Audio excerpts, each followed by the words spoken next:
Recently আমার পরীক্ষাও শেষ হয়েছে, আর তার সাথে সাথে অসহ্য গরমের পর শুরু হয়েছে বৃষ্টি। তাই খিদেতে পেটের সাথে সাথে মনটাও চনমন করে উঠেছে।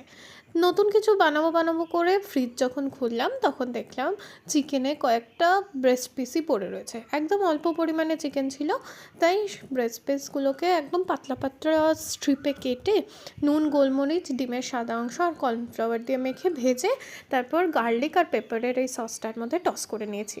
এই পুরো রান্নাটার আমি নাম দিয়েছি গার্লিক পেপার চিকেন। টোটালটাই আমার নিজস্ব রেসিপি, মানে বাড়িতে যা যা ছিল তাই দিয়েই কোনো মতো বানানো।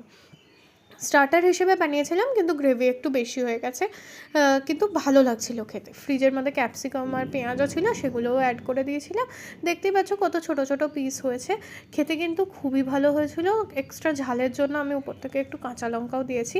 উপর থেকে টোস্টেড গার্লিক দেওয়ার প্ল্যান ছিল, কিন্তু সেটা দেওয়া হয়নি।